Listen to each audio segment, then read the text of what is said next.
Airbus to offer luxury pods and cargo holds by 2020. If you're going to travel in the cargo hold, you may as well go in style.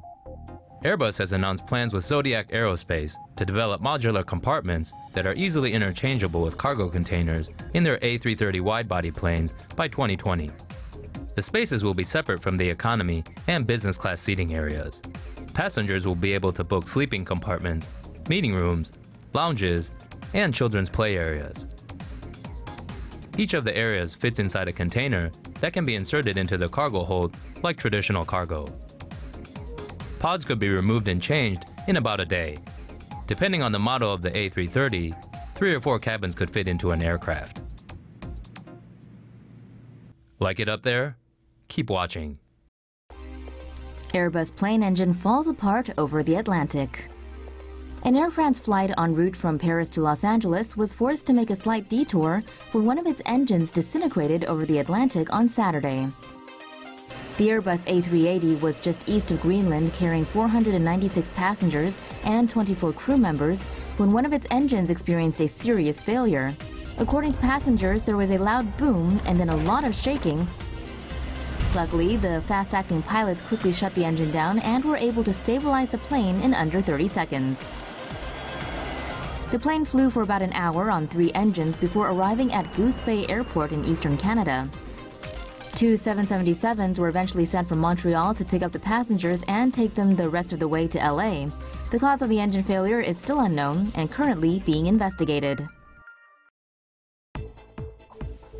Flying drone taxi takes off. Drones are everywhere these days, and soon, flying drone taxis might be too. At the end of January, Airbus Silicon Valley carried out their first successful test of their autonomous aircraft. The all-electric drone flew at a height of 16 feet for 53 seconds by itself. According to Engadget, Airbus hopes to create a network of autonomous flying drones. The Verge reports that Airbus aims to create a production-ready drone by 2020. Would you ride one? And the winner is Boeing. Development of the next generation of presidential aircraft has begun. The U.S. Air Force has purchased 2 Boeing 747H jetliners as part of their plan to develop a new Air Force One aircraft. The planes were previously ordered by Trans-Aero, a now defunct Russian airline. Under the contract, Boeing will design modifications for the 747-8s. These will reportedly include an executive interior, meeting rooms, medical facilities, and other features of the current presidential aircraft. The design will also need to have defensive countermeasures, including a hardened exterior capable of withstanding an electromagnetic pulse from a nuclear explosion. The Air Force reportedly plans to spend around $3.2 billion on this project, and if all goes to plan, the jetliners could be in the air by 2022 or 2024. Passenger tries to open aircraft door mid-flight. The friendly skies.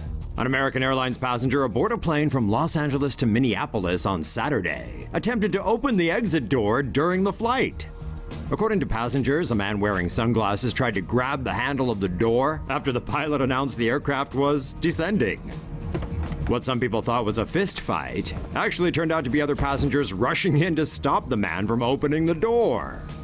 While the passengers were subduing the suspect, the flight attendants then rushed in to help.